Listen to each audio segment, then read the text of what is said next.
मंत्री जी आज digital budget पढ़ रही हैं।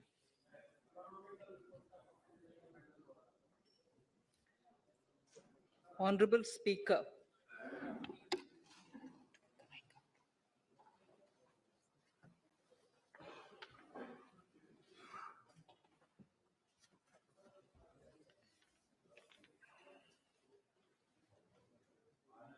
Honorable Speaker, sir, I present the budget for the year 2022-23. At the outset,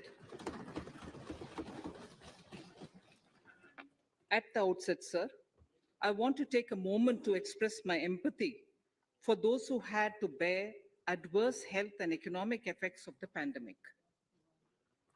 The overall sharp rebound and recovery of the economy is reflective of our country's strong resilience.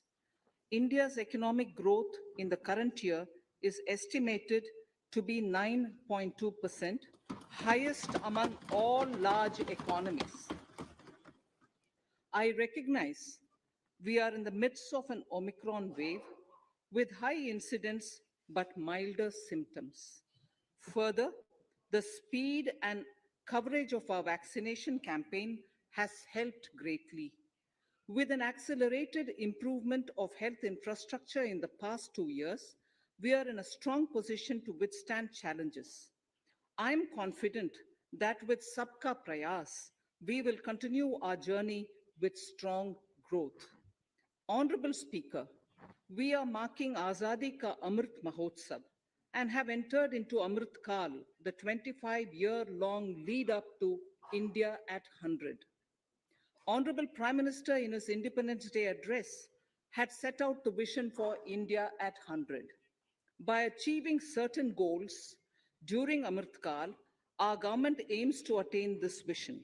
They are complementing the macroeconomic level growth focus with a microeconomic level all-inclusive welfare focus, promoting digital economy and fintech, technology-enabled development, energy transition, and climate action, and relying on virtuous cycles starting from private investment with public capital investment, helping to crowd in private investment. Since 2014, our government's focus has been on empowerment of citizens, especially the poor and the marginalized. Measures have included programs that have provided housing, electricity, cooking gas, and access to water. We also have programs for ensuring financial inclusion and direct benefit transfers. We are committed to strengthening the abilities of the poor to tap all opportunities.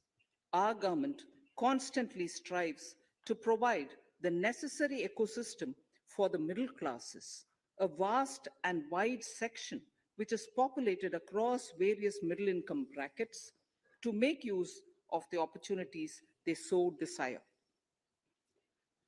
This budget seeks to lay the foundation and give a blueprint to steer the economy over Amrit Kal of the next 25 years, from India at 75 to India at 100. It continues to build on the vision drawn in the budget of 21-22.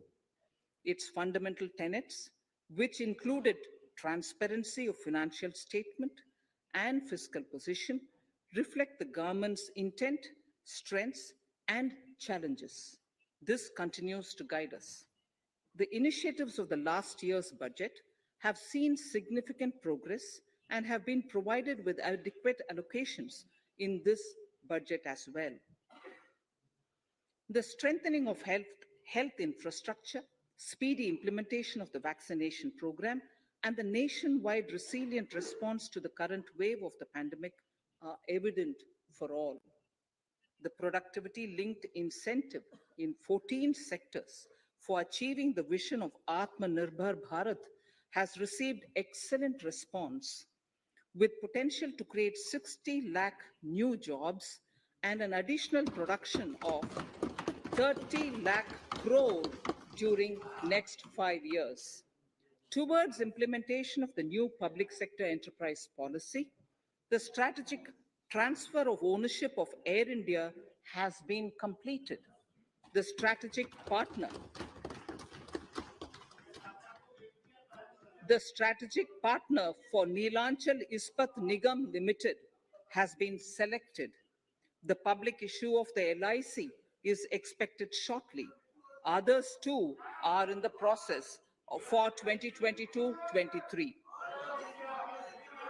Please The no, National Bank आपको for पर्याप्त मौका, पर्याप्त अवसर मिलेगा। बेटे बेटे टिप्पणी मत कीजिए। the National Bank for Infrastructure Development and National Asset Reconstruction Company have commenced their activities. Honorable Speaker, sir, Budget 2021-22 had provided a sharp increase in provision for public investment or capital expenditure. Throughout the year, with the Honorable Prime Minister guiding the implementation, our economic recovery is continuing to benefit from the multiplier effect.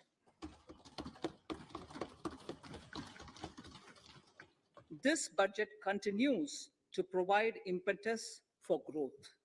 It lays a parallel track of one, a blueprint for the Amrit Kal, which is futuristic and inclusive. This will directly benefit our youth, women, farmers, the scheduled castes, and the scheduled tribes. And number two, big private public investment. Number two, big public investment for modern infrastructure, readying for India at 100. This shall be guided by PM Gati Shakti and be benefited by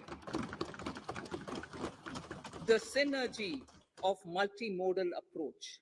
Moving forward on this parallel track, we lay the following four priorities: PM Gati Shakti, inclusive development, productivity enhancement and investment, sunrise opportunities, energy transition, and climate action, and four, financing of investments.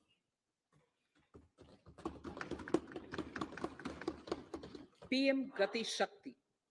PM Gati Shakti is a transformative approach for economic growth and sustainable development. The approach is driven by 7 engines, namely roads, railways, airports, ports, mass transport, waterways, and logistics infrastructure. All 7 engines will pull forward the economy in unison. These engines are supported by the complementary roles of energy transmission, IT communication, bulk water and sewerage, and social infrastructure. Finally, the approach is powered by clean energy and Sabka Prayas. The efforts of the central government, the state governments, and the private sector together, leading to a huge job and entrepreneurial opportunities for all, especially the youth. PM Gati Shakti Master Plan, National Master Plan, the scope of PM Gati Shakti National Master Plan will encompass the 7 engines for economic transformation, seamless multimodal connectivity, and logistics efficiency. It will also include the infrastructure development by the state governments as per Gati Shakti Master Plan. The focus will be on planning, financing, including through innovative ways, use of technology, and speedier implementation.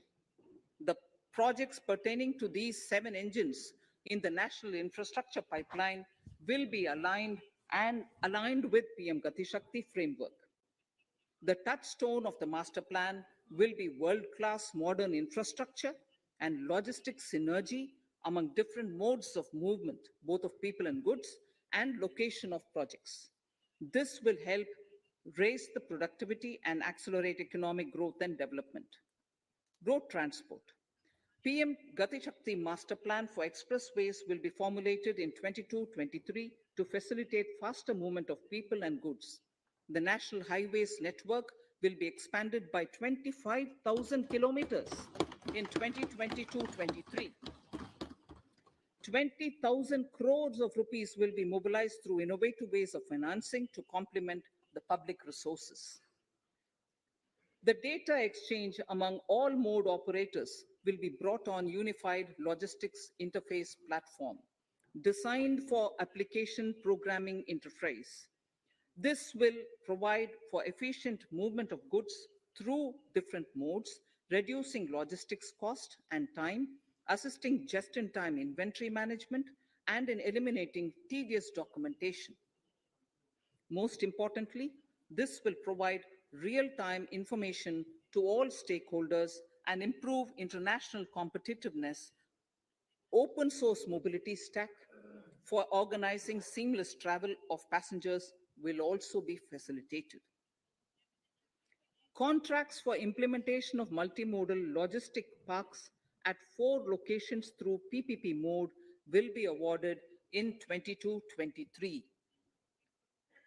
Railways will develop new products and efficient logistics services for small farmers and small and medium enterprises, besides taking the lead in integration of postal and railways network to provide seamless solutions for movement of parcels.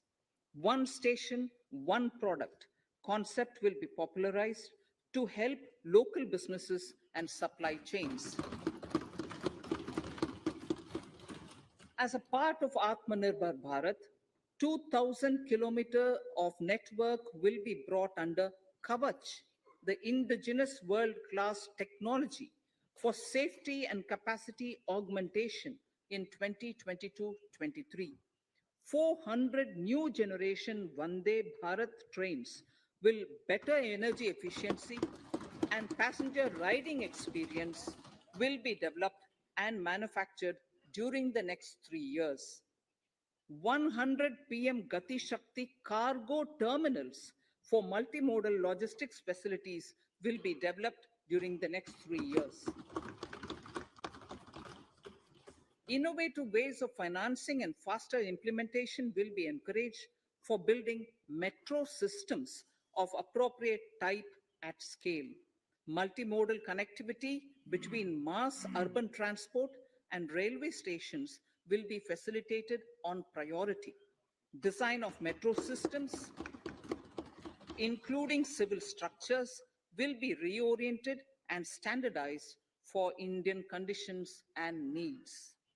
Parvatmala, as a preferred ecologically sustainable alternative to conventional roads in difficult hilly areas, National Ropeways Development Program will be taken up on PPP mode. The aim is to improve connectivity and convenience for commuters, besides promoting tourism. This may also cover congested urban areas where conventional mass transit system is not feasible. Contracts for 8 such ropeway projects for a length of 60 kilometers will be awarded in 22-23.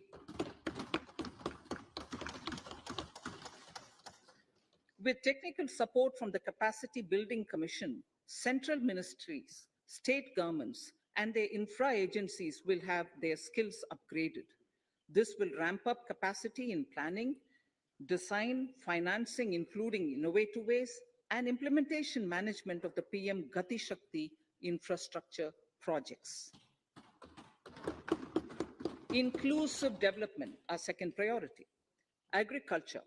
The procurement of wheat in Rabi 21-22 and the estimated procurement of paddy in Kharif 21-22 will cover 1,208 lakh metric tons of wheat and paddy from 163 lakh farmers, and 2.37 lakh crores will be the direct payment of MSP value to their accounts. Chemical-free natural farming will be promoted throughout the country with a focus on farmers' lands in 5-kilometer wide corridors along the river Ganga at the first stage. 2023 has been announced as the International Year of Millets. Support will be provided for post-harvest value addition, enhancing domestic consumption, and for branding millet products nationally and internationally. To reduce our dependence on import of oil seeds, a rationalized and comprehensive scheme to increase domestic production of oilseeds will be implemented. For delivery of digital and high-tech services to farmers with involvement of public sector research and extension institutions, along with private agri-tech players and stakeholders of agri-value chains, a scheme in PPP mode will be launched.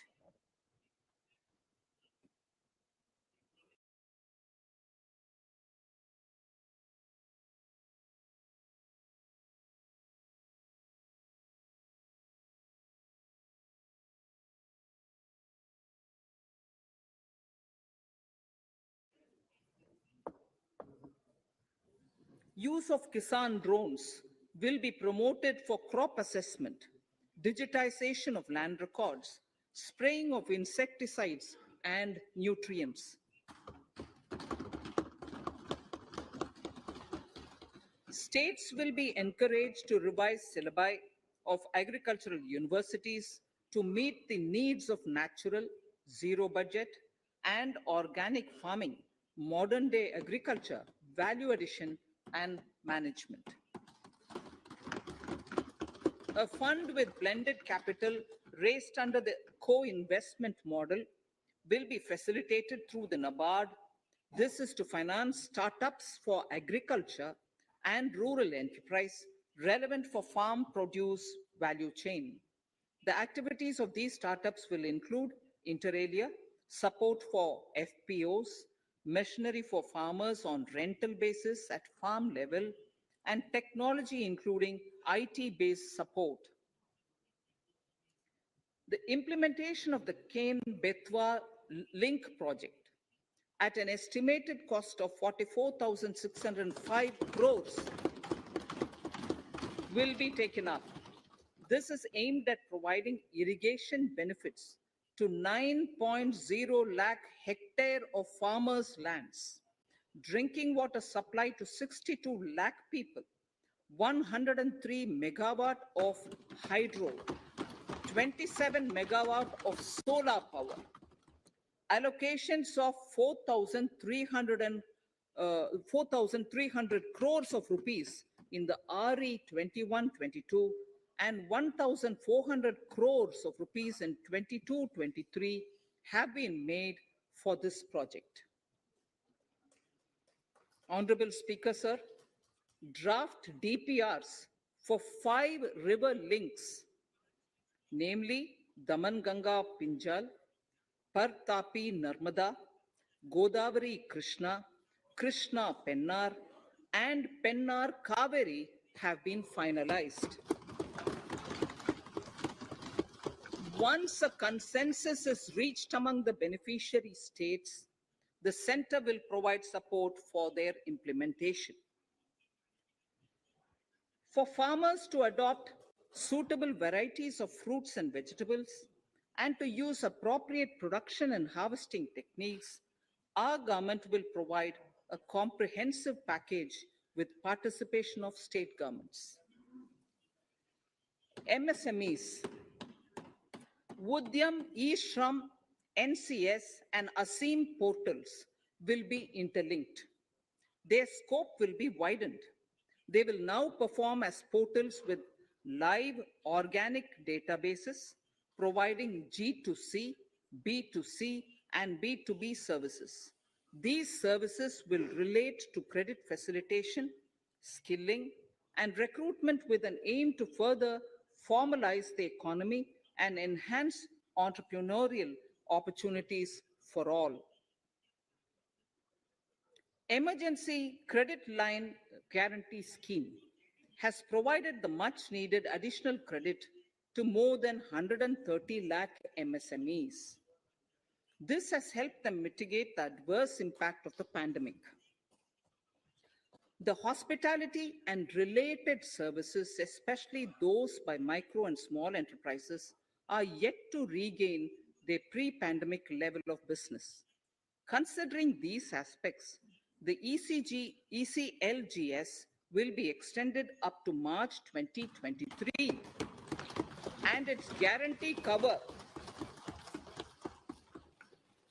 and its guarantee cover will be expanded by 50,000 crores of rupees to total cover of 5 lakh crores.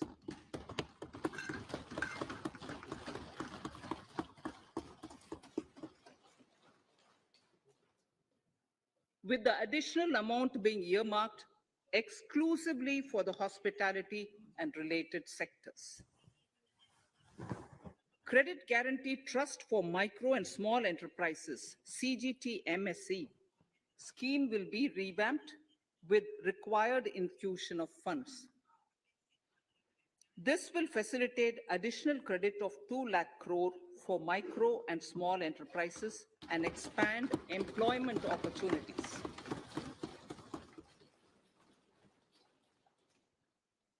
Racing and accelerating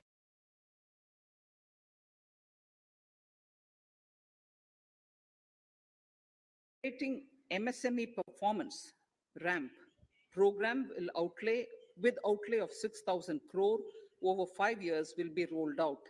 This will help MSME sector become more resilient, competitive, and efficient.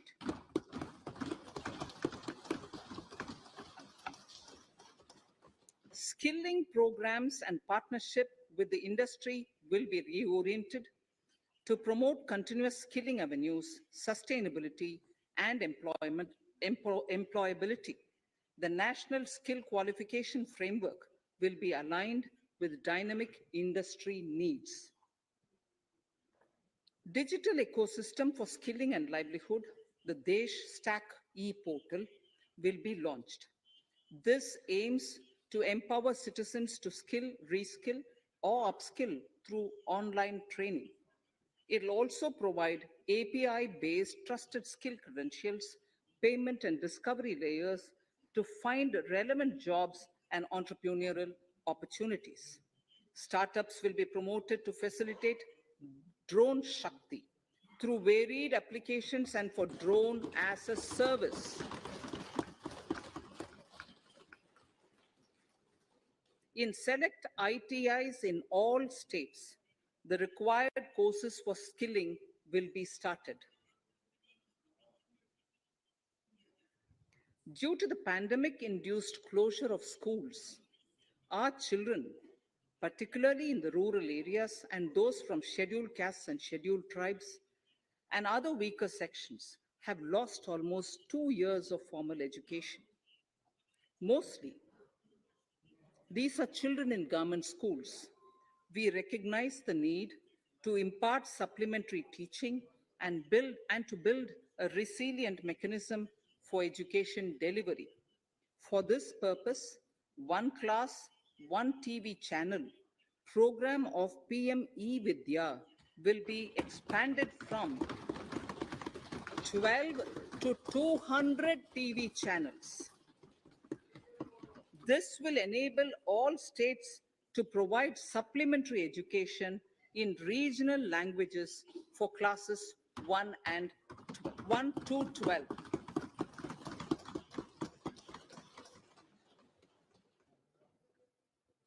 High-quality e-content in all spoken languages will be developed for delivery via internet, mobile phones, TV, and through radio and through digital teachers.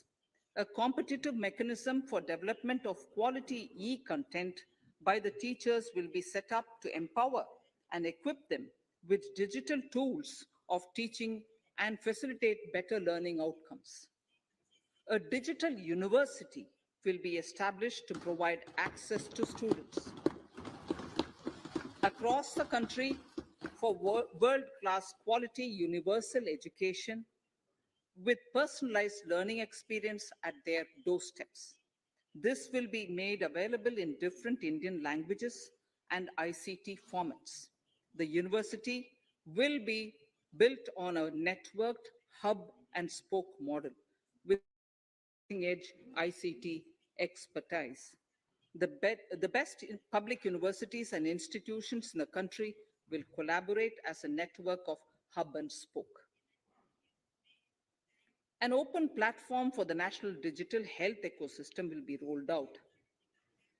It will consist of digital registries of health providers and health facilities, unique health identity, consent framework with and universal access to health facilities. The pandemic has accentuated mental health problems in people of all ages. To better the access to quality mental health counseling and care services, a national tele-mental health program will be launched.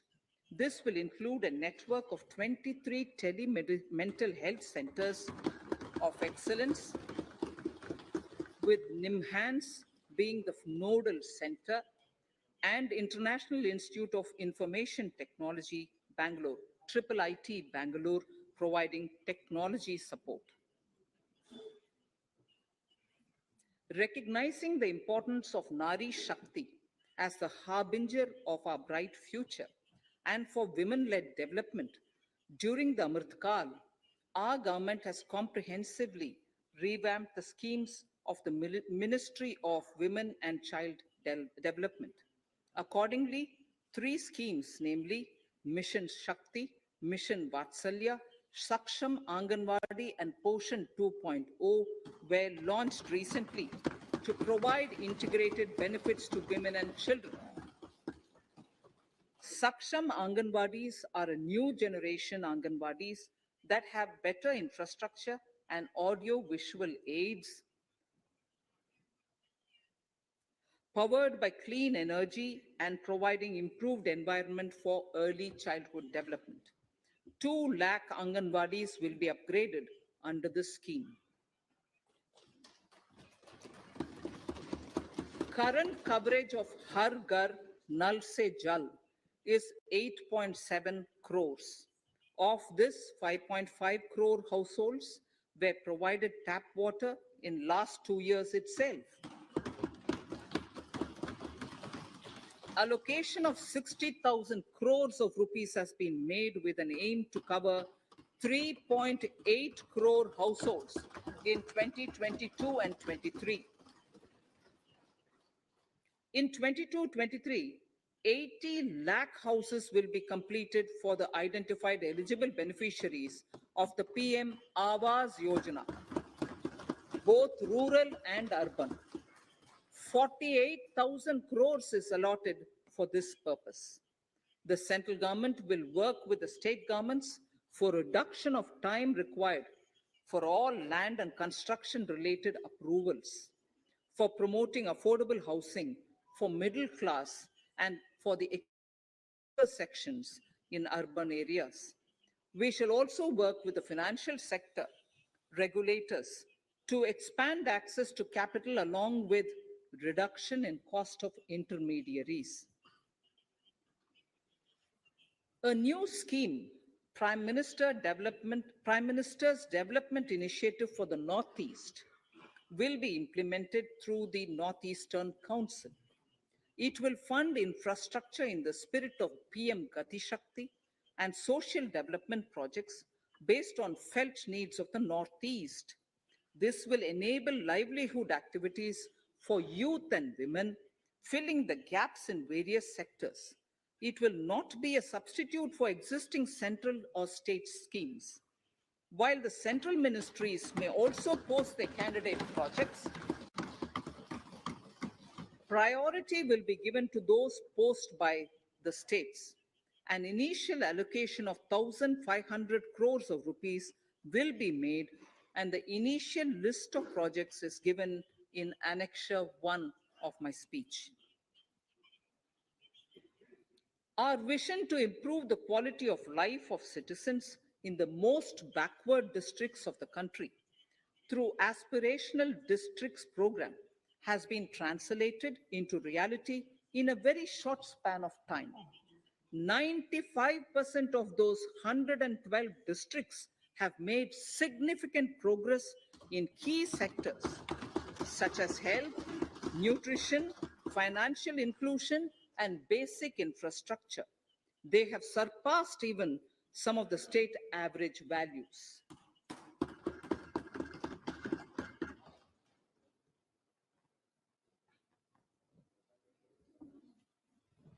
However, in those districts, some blocks continue to lag. In 22-23, the program will focus on such blocks in those districts. Border villages with sparse population, limited connectivity, and infrastructure often get left out from the development gains. Such villages on the northern border will be covered under a new Vibrant Villages program. The activities will include construction of village infrastructure, housing, tourist centers, road connectivity, provisioning of decentralized renewable energy, direct-to-home access for Doordarshan and educational channels, and support for their livelihood generation. Additional funding for these activities will be provided. Existing schemes will be converged. We will define their outcomes and monitor them on a constant basis. In 2022, 100% of 1.5 lakh post offices will come on the core banking system, enabling financial inclusion and access to accounts through net banking, mobile banking, ATMs, and also provide online transfer of funds between post office accounts and bank accounts. This will be helpful, especially for farmers and senior citizens in rural areas, enabling interoperability and financial inclusion. Honorable Speaker, sir, in recent years, digital banking, digital payments, and fintech innovations have grown at a rapid pace in the country. Government is continuously encouraging these sectors to ensure that the benefits of digital banking reach every nook and corner of the country in a consumer-friendly manner. Taking forward this agenda and to mark 75 years of our independence, it is proposed to set up 75 digital banking units in 75 districts of the country by scheduled commercial banks. The financial support for digital payment ecosystem announced in the previous budget will continue in 22-23 as well. This will encourage further adoption of digital payments. There will also be a focus to promote use of payment platforms that are economical and user-friendly. Sir, I move to the next priority.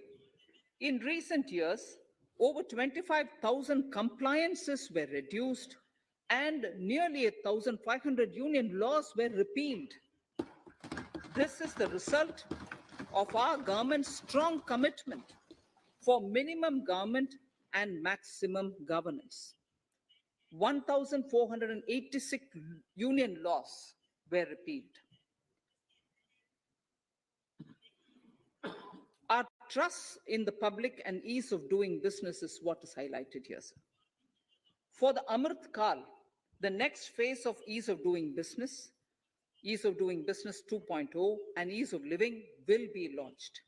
In our endeavor to improve productive efficiency of capital and human resources, we will follow the idea of trust-based governance. The new phase will be guided by an active involvement of the states, digitization of manual processes and interventions, integration of the central and state level systems through IT bridges, a single point access for all citizen-centric services, and standardization and removal of overlapping compliances, crowdsourcing of suggestions and ground level assessment of the impact with active involvement of citizens and businesses will be encouraged. A single window portal, Parivesh, for all green clearances was launched in 2018. It has been instrumental in reducing the time required for approvals significantly. The scope of this portal will be expanded to provide information to the applicants based on location of units. Information about specific approvals will be provided. It'll enable application for all 4 approvals through a single form and tracking of the process through Centralized Processing Center Green, CPC Green. E-passports.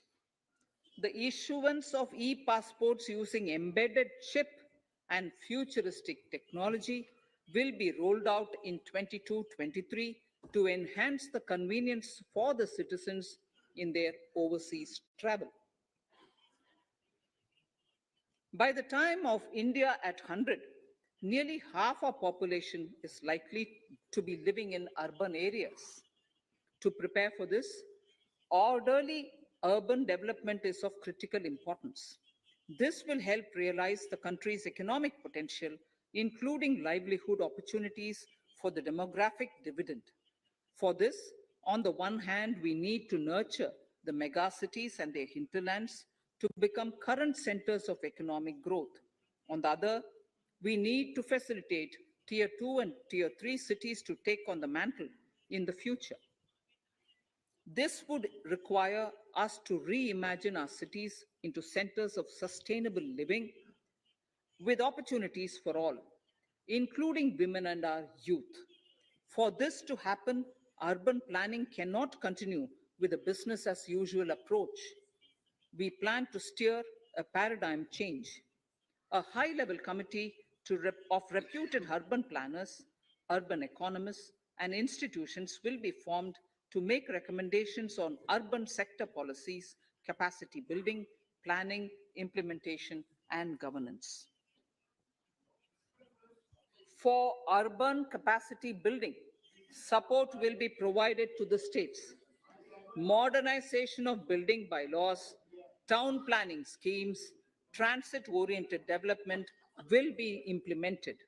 This will facilitate reforms for people to live and work closer to the mass transit systems.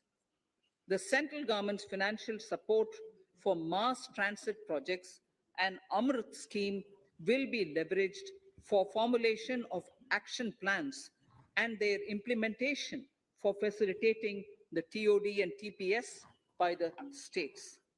For developing India-specific knowledge in urban planning and design, and to deliver certified training in these areas, up to 5 existing academic institutions in different regions will be designated as centers of excellence. These centers will be provided endowment fund of 250 crore each. In addition, the AICTE will take the lead to improve syllabi, quality, and access of urban planning courses in other institutions. We will promote a shift to use of public transport in urban areas. This will be complemented by clean tech and governance solutions, special mobility zones with zero fossil fuel policy and EV. Battery swapping policy. Considering the constraint of space in urban areas, for setting up charging stations at scale, a battery swapping policy will be brought out and interoperability standards will be formulated.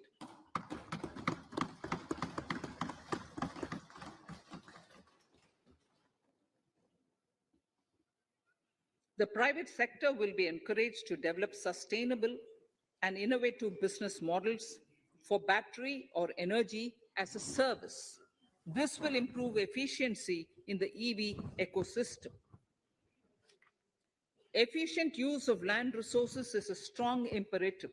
States will be encouraged to adopt unique land parcel identification number to facilitate IT-based management of records. The facility for transliteration of land records across any of the Schedule 8 languages will also be rolled out. The adoption of linkage with National Generic Document Registration System, NGDRS, with the One Nation, One Registration software will be promoted as an option for uniform process of registration and anywhere registration of deeds and documents. Necessary amendments in the code IBC will be carried out to enhance the efficiency of the resolution process and facilitate cross-border insolvency resolution. Accelerated corporate exit. Several IT-based systems have been established for accelerated registration of new companies. Now the Center for Processing Accelerated Corporate Exit, CPACE, will process re-engineering, will be established to facilitate and speed up the voluntary winding up of these companies from the currently required 2 years to less than 6 months. Government procurement. Government rules have recently been modernized for the needs of Amritkal. The new rules have benefited from the inputs from various stakeholders. The modernized rules allow use of transparent quality criteria besides cost and evaluation of complex tenders. Provisions have been made for payment of 75% of running bills mandatorily within 10 days and for encouraging settlements of disputes through conciliation.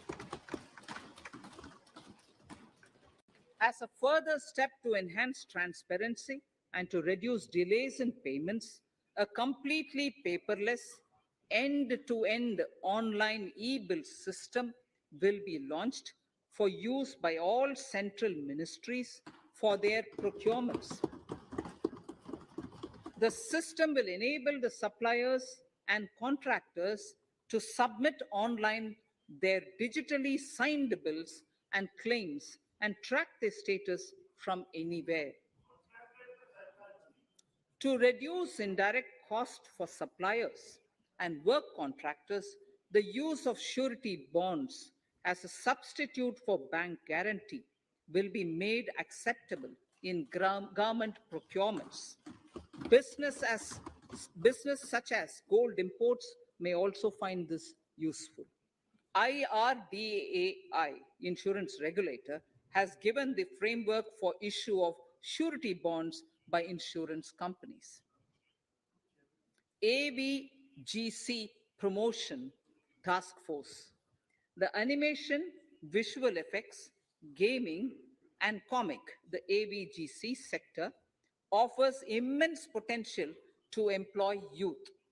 An AVGC Promotion Task Force with all stakeholders will be set up to recommend ways to realize this and build domestic capacity for serving our markets and the global demand.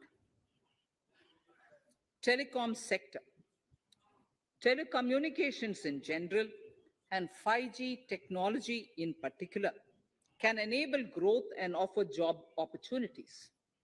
Required spectrum auctions will be conducted in 2022 to facilitate rollout of 5G's mobile services within 2022-23 by private telecom providers.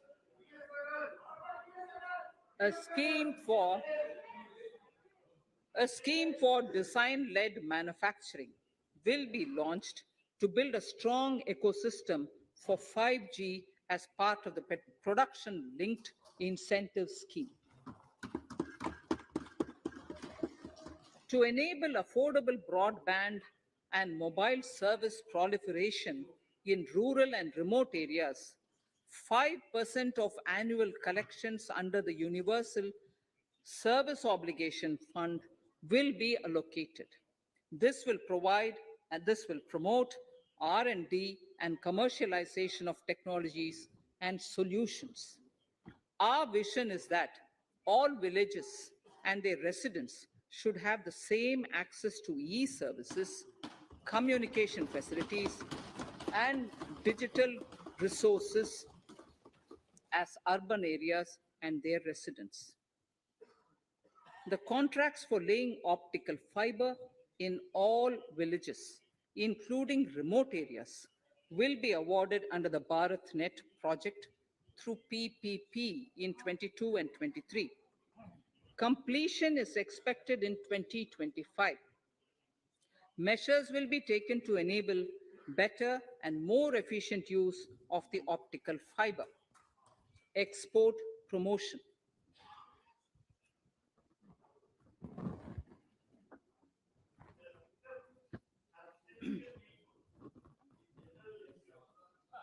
The Special Economic Zones Act will be replaced with a new legislation that will enable the states to become partners in development of enterprise and service hubs. This will cover all large existing and new industrial enclaves to optimally utilize available infrastructure and enhance competitiveness of exports. Atmanirbharta in defense. Our government is committed to reducing imports and promoting Atmanirbharta in equipment for the armed forces. 68% of the capital procurement budget will be earmarked for domestic industry in 22-23, up from 58% in 21-22. Defense R&D will be opened up for industry, startups, and academia, with 25% of defense R&D budget earmarked. Private industry will be encouraged to take up design and development of military platforms and equipment in collaboration with DRDO and other organizations through SPV model. An independent nodal umbrella body will be set up for meeting wide-ranging testing and certification requirements. Artificial intelligence, geospatial systems and drones, semiconductor and its ecosystem, space economy, genomics and pharmaceuticals, green energy and clean mobility systems have immense potential to assist sustainable development at scale and modernize the country. They provide employment opportunities for our youth and make Indian industry more efficient and competitive. Supportive policies, light touch regulations, facilitative actions to build domestic capacities and promotion of research and development will guide the government's approach. For R&D in the sunrise opportunities, in addition to efforts of collaboration among academia, industry, and public institutions, government contribution will be provided. Energy transition and climate change. The risks of climate change are the strongest negative externalities that affect India and other countries. As Honorable Prime Minister said at the COP26 summit in Glasgow last November, and I quote, "What is needed today is mindful and deliberate utilization instead of mindless, destructive consumption," unquote. The low carbon development strategy, as enunciated in the Panchamrit that he announced is an important reflection of our government's strong commitment towards sustainable development. The strategy opens up huge employment opportunities and will take the country on a sustainable development path. This budget proposes several near-term and long-term actions accordingly. Solar power. To facilitate domestic manufacturing for the ambitious goal of 280 gigawatts of installed solar capacity by 2030, an additional allocation of 19,500 crores for PLI, production linked incentive, for manufacturing of high efficiency modules with priority to fully integrate manufacturing units from polysilicon to solar PV modules will be made. Honorable Speaker, sir, The circular economy transition is expected to help in productivity enhancement as well as creating large opportunities for new businesses and jobs. The action plans for 10 sectors such as electronic waste, end-of-life vehicles, used oil waste, toxic and hazardous industrial waste are already ready. The focus will now be on addressing important cross-cutting issues of infrastructure, reverse logistics, technology upgradation, and integration with informal sector. This will be supported by active public policies covering regulations, extended producers' responsibilities, framework, and innovation facilities.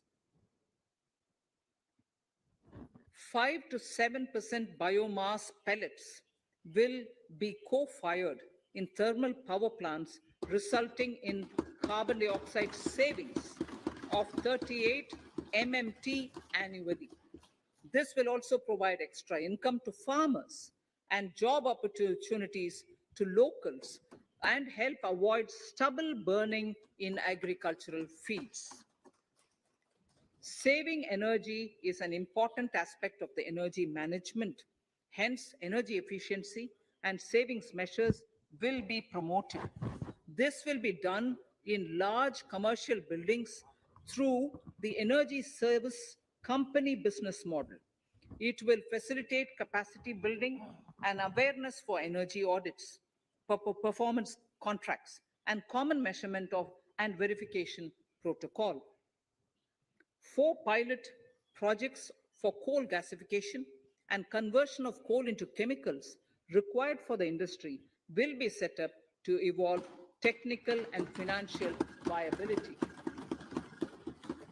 The policies and required legislative changes to promote agroforestry and private forestry will be brought in. In addition, financial support will be provided to farmers belonging to scheduled castes and scheduled tribes who want to take up agroforestry. Honorable Speaker, I now move to the fourth priority, financing of investments. Capital investment holds the key to speedy and sustainable economic revival and consolidation through its multiplier effect. Capital investment also helps in creating employment opportunities, induced enhanced demand for manufactured input from large industries and MSMEs, services from professionals, and help farmers through better agri-infrastructure. The economy has shown strong resilience to come out of the effects of the pandemic with high growth. However, we need to sustain that level to make up for the setback of 2020-2021. As outlined in para 5 earlier, the virtuous cycle of investment requires public investment to crowd in private investment. At this stage, private investments seem to require that support to rise to their potential and to the needs of the economy. Public investment must continue to take the lead and prime the private investment and demand in 2022-23. Considering the above imperative, the outlay for capital expenditure in the union budget is once again being stepped up sharply by 35.4% from 5.54 lakh crore in the current year to 7.50 lakh crores in 22-23. This has increased to more than 2.2 times the expenditure of 2019-20. This outlay in 22-23 will be 2.9% of the GDP. Effective capital expenditure, with this investment taken together with the provision made for creation of capital assets through grants and aid to states, the effective capital expenditure of the central government is estimated at 10.68 lakh crores in 22-23, which will be about 4.1% of the GDP. Green bonds. As a part of the government's overall market borrowings in 22-23, sovereign green bonds will be issued for mobilizing resources for green infrastructure.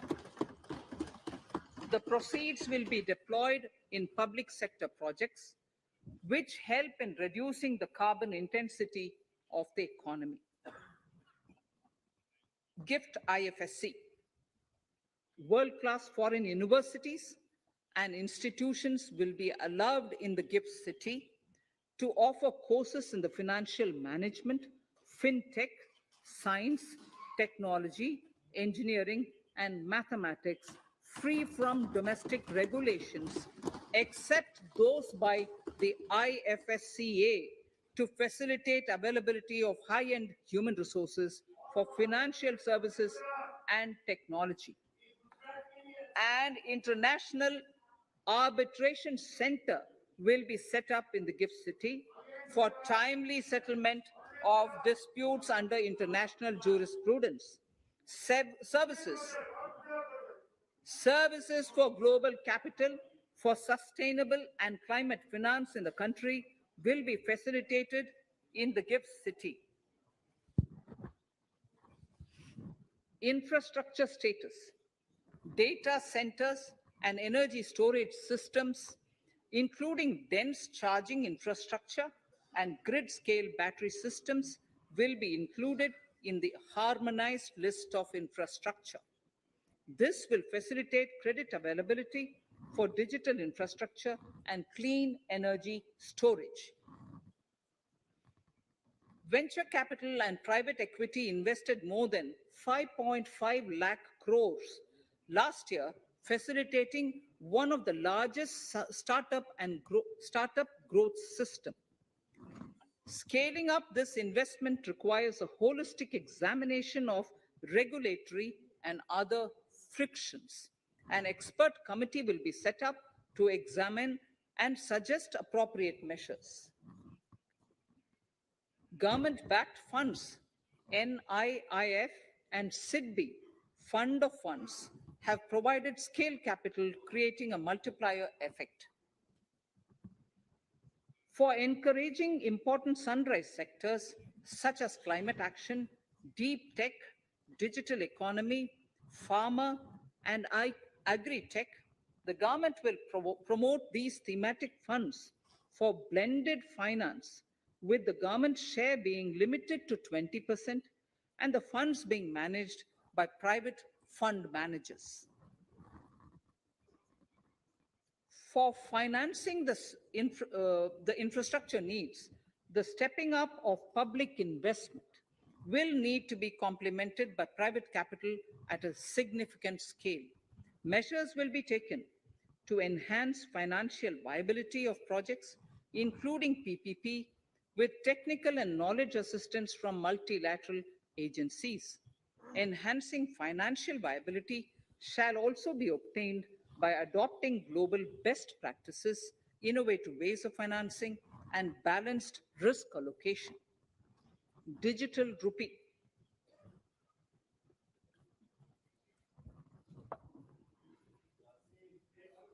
Introduction of a central bank digital currency will give a big boost to digital economy. Digital currency will also lead to a more efficient and cheaper currency management system. It is therefore proposed to introduce digital rupee using blockchain and other technologies to be issued by the Reserve Bank of India starting 2022 and 23. Financial assistance to states for capital investment. Reflecting the true spirit of cooperative federalism, the central government is committed to bolstering the hands of the states in enhancing their capital investment towards creative creating productive assets, and generating remunerative employment. The scheme for financial assistance to states for capital investment has been extremely well received by the states. In deference to the requests received during my meeting with the chief ministers and state finance ministers, the outlay for this scheme is being enhanced from 10,000 crores in the budget estimates to 15,000 crores in the revised estimates for the current year.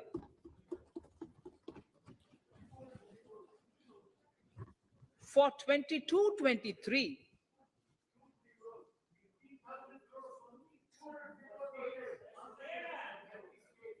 I'll repeat that sentence for the benefit of many of our honorable members. In deference to the requests received during my meeting with chief ministers and state finance ministers, the outlay for this scheme is being enhanced from 10,000 crores in the BE to 15,000 crores, 15,000 crores in the RE of the current year. For 22-23, the allocation is 1 lakh crores to assist the states in catalyzing the overall investments in the economy. These 50-year interest-free loans are over and above the normal borrowings allowed to the states, are over and above the normal borrowings to the states. This allocation will be used for PM Gati Shakti related and other productive capital investments of the states. It will also include components for supplemental funding for priority segments of PM Gram Sadak Yojana, including support for the state share, digitization of the economy, including digital payments and completion of OFC network, and reforms related to building bylaws, town planning schemes, transit-oriented development, and transferable development rights.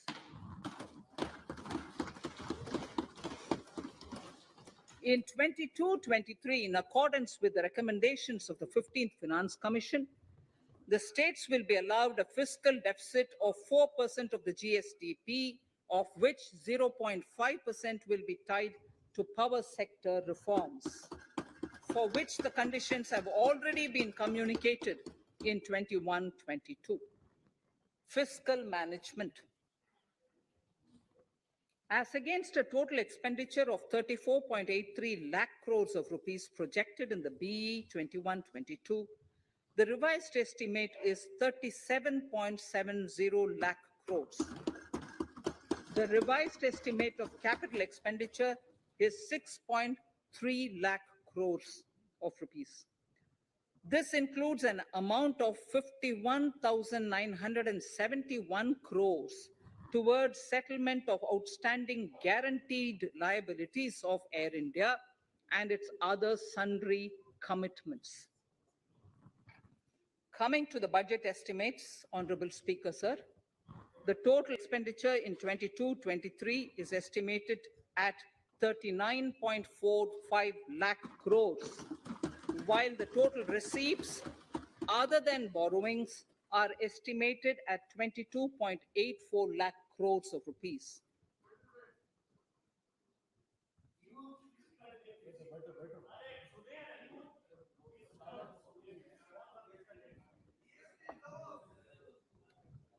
The revised fiscal deficit, Honorable Speaker, in the current year is estimated at 6.9% of the GDP, as against 6.8% projected in the budget estimates. The fiscal deficit is in 22-23 is estimated at 6.4% of the GDP, which is consistent with the broad path of the fiscal consolidation announced by me last year to reach a fiscal deficit level below 4.5% by 25-26. While setting the fiscal deficit level in 22-23, I'm conscious of the need to nurture growth through public investment to become stronger and sustainable.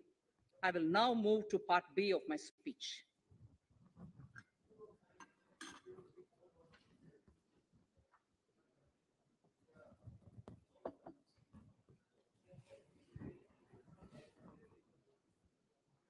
Direct tax. Honorable Speaker, sir, I take this opportunity to thank all the taxpayers of our country who have contributed immensely and strengthened the hands of the government in helping their fellow citizens in this hour of need. So I have brought in a little verse from the Mahabharata. I won't spend more time reading because I would like the speech to get enough time. However, the substance of it is the king must make arrangements for yoga kshema, which is the welfare of the populace, by way of abandoning any laxity and by governing the state in line with dharma, along with collecting taxes which are in consonance with dharma. This is Mahabharata Shanti Parva Adhyaya, Shloka 11 from 72. Drawing wisdom from our ancient texts, we continue on the path to progress. The proposals in this budget, while continuing with our declared policy of stable and predictable tax regime, intend to bring more reforms that will take ahead our vision to establish a trustworthy tax regime. This will further simplify the tax system, promote voluntary compliance by taxpayers, and reduce litigation. Introducing new updated return. India is growing at an accelerated pace and people are undertaking multiple financial transactions. The Income Tax Department has established a robust framework of reporting of taxpayers' transactions. In this context, some taxpayers may realize that they have committed omissions or mistakes in correctly estimating their income for tax payment. To provide an opportunity to correct such errors, I'm proposing a new provision permitting taxpayers to file an updated return on payment of additional tax. This updated return can be filed within 2 years from the end of the relevant assessment year.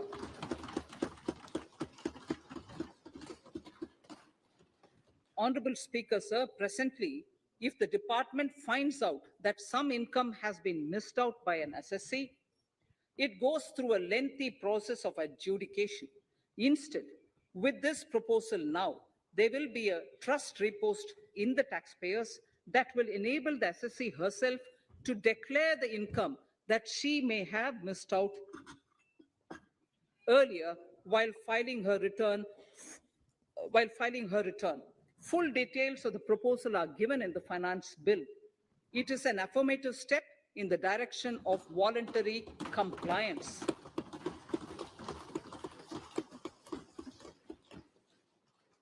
Reduced alternative minimum tax rate and surcharge for co-operatives. Currently, cooperative societies are required to pay alternate minimum tax at the rate of 18 and 1.5%. However, companies pay the same rate, the same, which is the alternate minimum tax, at the rate of 15%.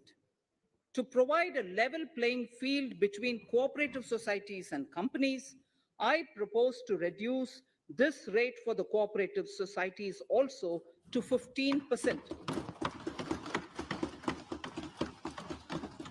Honorable Speaker, sir, I also propose to reduce the surcharge on cooperative societies from the present 12% to 7% for those having total income of more than 1 crore and up to 10 crores. This would help in enhancing income of cooperative societies and its members who are mostly from the rural and from farming communities. Tax relief to persons with disability. The parent or guardian of a differently abled person can take an insurance scheme for such person. The present law provides for deduction to the parent or guardian only if the lump sum payment or annuity is available to the differently abled person on the death of the subscriber, that is the parent or the guardian. There could be situations where the differently abled dependent may need payment of annuity or lump sum amount even during the lifetime of their parent or guardian. I propose thus to allow the payment of annuity and lump sum amount to the differently abled dependent during the lifetime of the parent and guardians, that is, parent or guardians attaining the age of 60 years. Parity between employees of the state and central governments. At present, the central government contributes 14% of the salary of its employee to the National Pension System, NPS, Tier 1. This is allowed as a deduction in computing the income of the employee. However, such deduction is allowed only to the extent of 10% of the salary in case of employees of the state governments.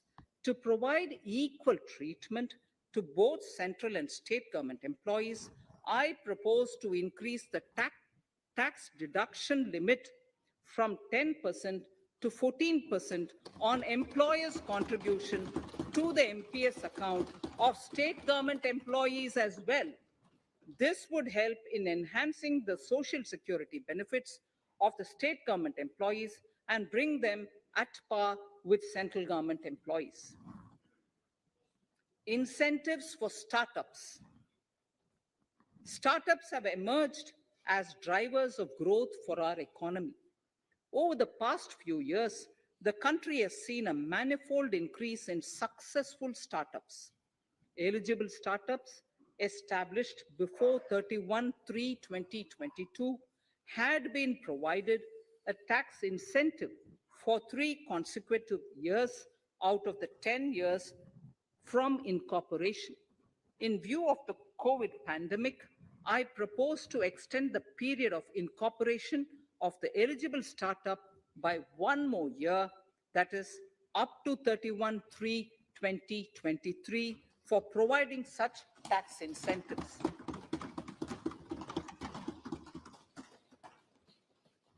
Incentives for newly incorporated manufacturing entities under concessional tax regime. In an effort to establish a global competitive business environment for certain domestic companies, a concessional tax regime of 15% was introduced by our government for newly incorporated domestic manufacturing companies. I propose to extend the last date for commencement of manufacturing or production under Section 115B AB by 1 more year, that is from 31st March 2023 to 31st March 2024.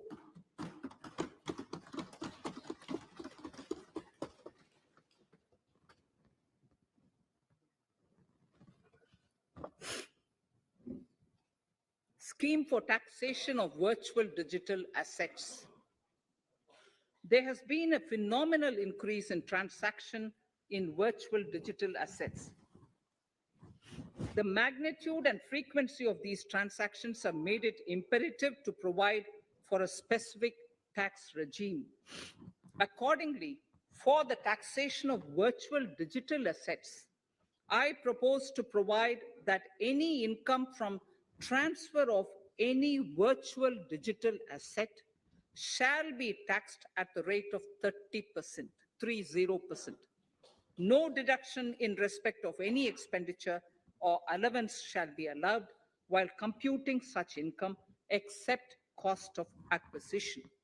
Further, loss from transfer of virtual digital asset cannot be set off against any other income. Further, in order to capture the transaction details, I also propose to provide for TDS on payment made in relation to transfer of virtual digital asset at the rate of 1% of such consideration above a monetary threshold. Gift of virtual digital asset is also proposed to be taxed in the hands of the recipient.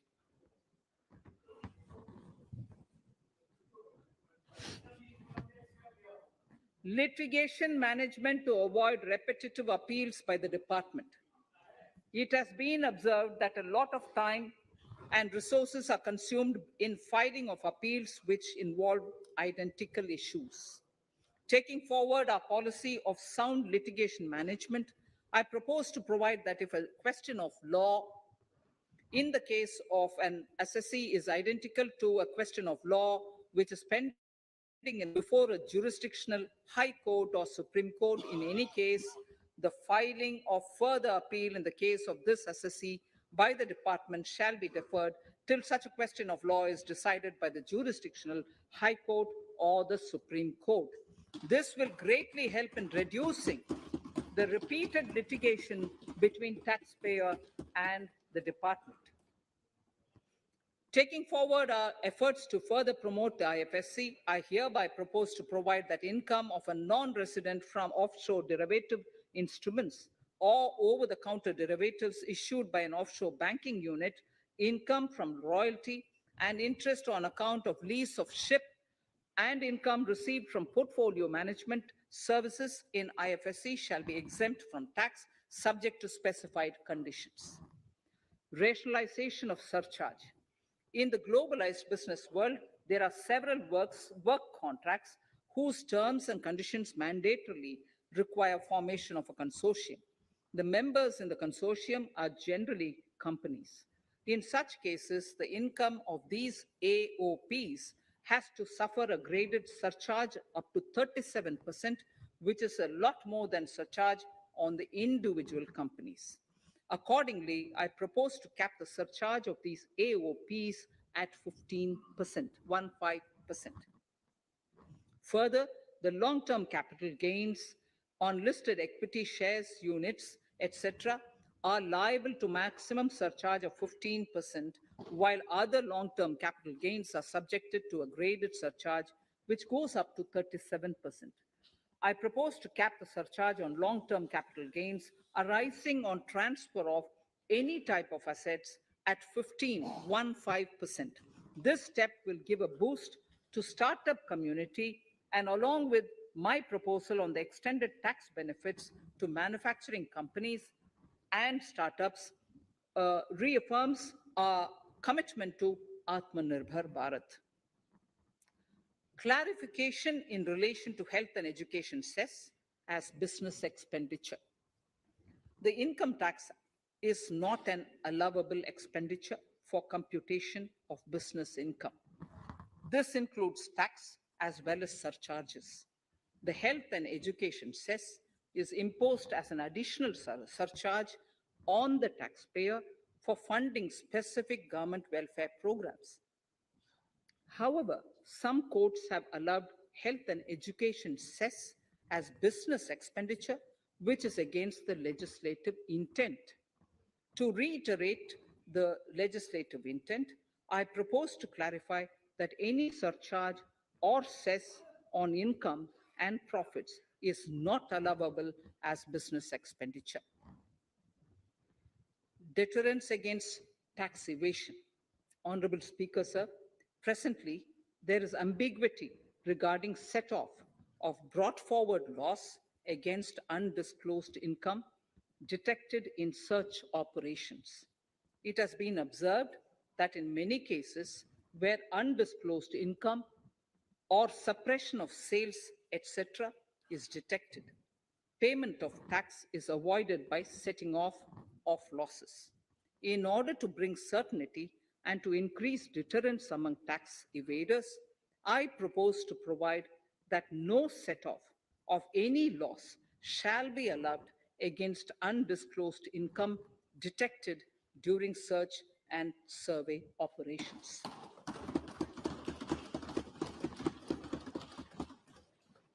It has been noticed that as a business promotion strategy, there is a tendency on businesses to pass on benefits to their agents. Such benefits are taxable in the hands of the agents. In order to track such transactions, I propose to provide for tax deduction by the person giving benefits if the aggregate value of such benefits exceeds 20,000 rupees during the financial year. A few other changes are being made, the details of which are there in the finance bill. Indirect taxes. So remarkable progress in GST. GST has been a landmark reform of independent India, showcasing the spirit of cooperative federalism. While aspirations were high, there were huge challenges too. These challenges were overcome deftly and painstakingly under the guidance and the oversight of the GST Council. We can now take pride in a fully IT-driven and progressive GST regime that has fulfilled the cherished dream of India as one market, one tax. There are still some challenges remaining, and we aspire to meet them in the coming year. The right balance between facilitation and enforcement has engendered significantly better compliance, and enforcement has engendered better compliance. GST revenues are buoyant despite the pandemic. I would bring in something which I've got to know this morning, not part of my speech, but worth putting in here for the knowledge of the Honorable House. I would like to bring to the notice of this House. I would like to bring to the notice of this House that the gross GST collections for the month of January 22 are rupees 1,40,986 crores, which is the highest since the inception of GST. This has been possible due to rapid economic growth, recovery, post-COVID.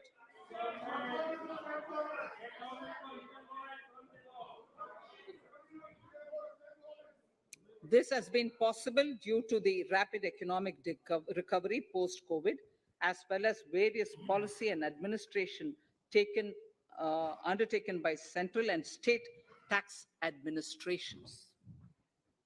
Taxpayers deserve applause for this growth. Not only did they adapt to the changes, but enthusiastically contributed to the cost of paying taxes. Special economic zones. In part A of my speech, I have referred to the proposed reforms in SEZs.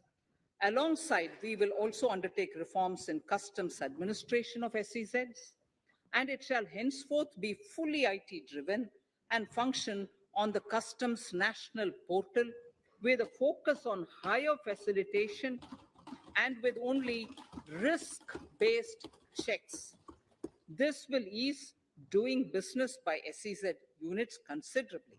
This reform shall be implemented by 30th September 2022. Customs reforms and duty rate changes. Customs administration has reinvented itself over the years through liberalized procedures and infusion of technology.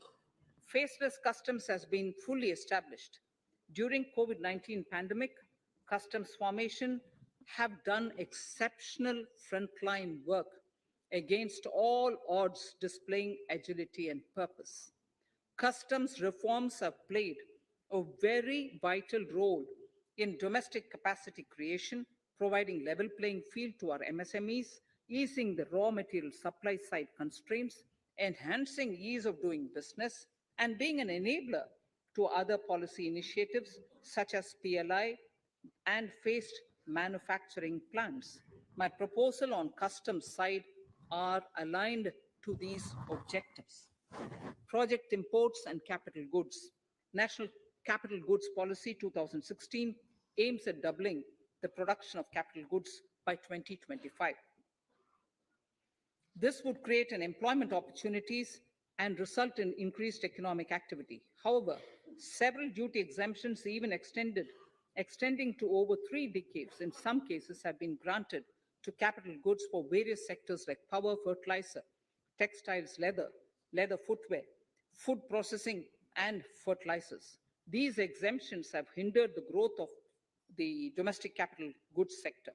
Similarly, project import duty concessions have also deprived the local producers of a level playing field in areas like coal mining projects, power generation, transmission, or distribution projects, railway and metro projects. Our experience suggests that reasonable tariffs are conducive to the growth of domestic industry and make in India without significantly impacting the cost of essential imports. Accordingly, Honorable Speaker, sir, it is proposed to phase out the concessional rates in capital goods and project imports gradually and apply a moderate tariff of 7.5%. Certain exemptions for advanced machineries that are not manufactured within the country shall continue. A few exemptions are being introduced on inputs like specialized castings, ball screw, and linear motion guide to encourage domestic manufacturing of capital goods. In the last two budgets, we have rationalized several customs exemptions. We have once again carried out an extensive consultation, including by crowdsourcing. As a result of these consultations, more than 350 exemption entries are proposed to be gradually phased out. These include exemptions on certain agricultural produce,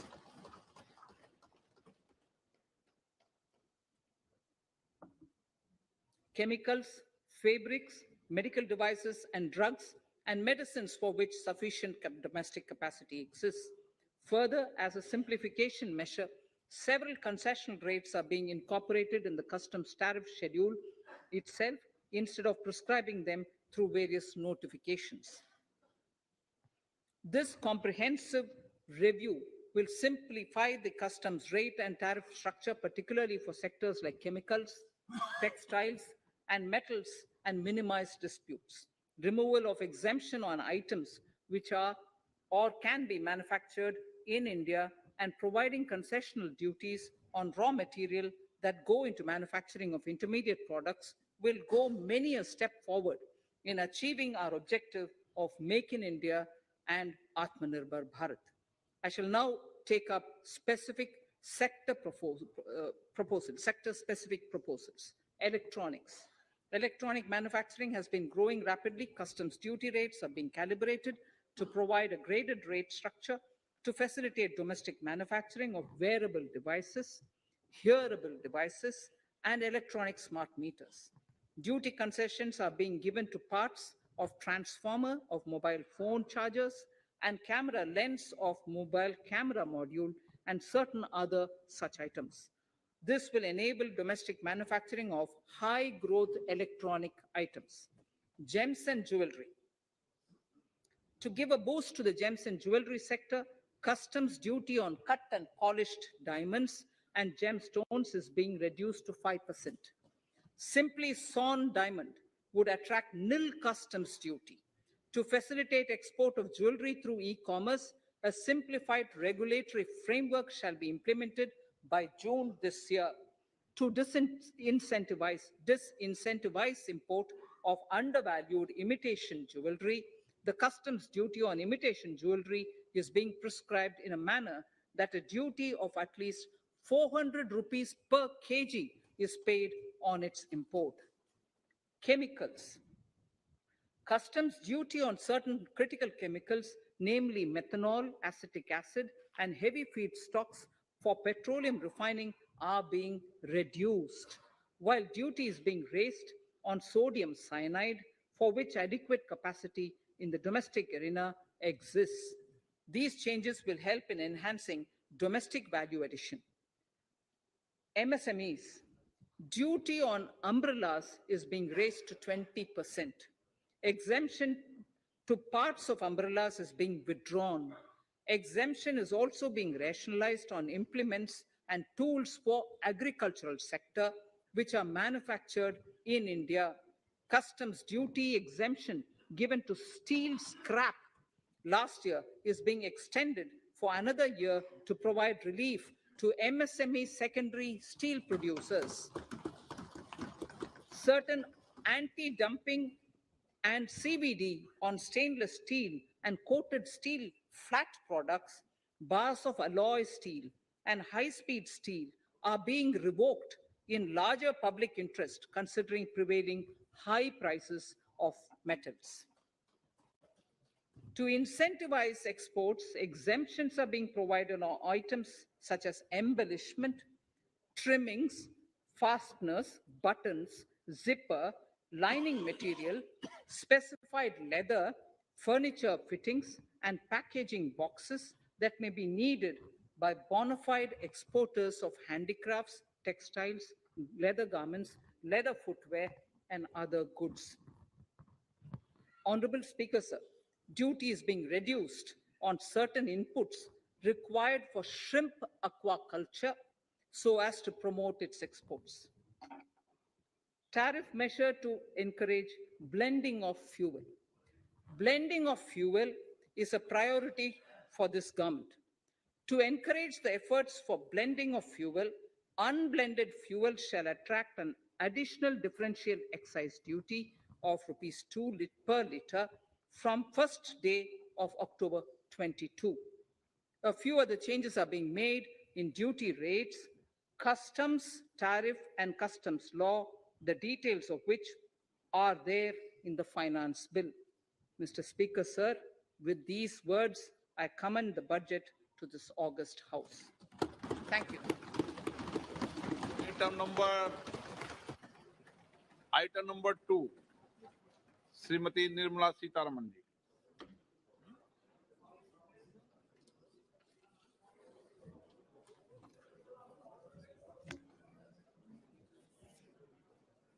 Sir, with your permission, I rise to lay on the table the following statements under Section 3(1) of the Fiscal Responsibility and Budget Management FRBM Act 2003. Medium-term fiscal policy cum fiscal policy strategy statement and macroeconomic framework statement. Item number 3, Vitt Sorry. Videk 2020, Nirmala Sitharaman ji. Sir, item number 3, Ji. Finance Bill. Sir, with your permission, I rise to move for leave to introduce the Finance Bill 2022. प्रश्न ये कि वित्त विधेयक को पुनर्स्थापित करने की अनुमति प्रदान की जाए। जो सदस्य इसके पक्ष में हाँ कहें, जो सदस्य विरोध में ना कहें। मेरे विचार में निर्णय हाँ वालों के पक्ष में, हाँ वालों के पक्ष में। माननीय मंत्री जी, वित्त विधेयक को पुनर्स्थापित करें। Sir, I introduce the bill.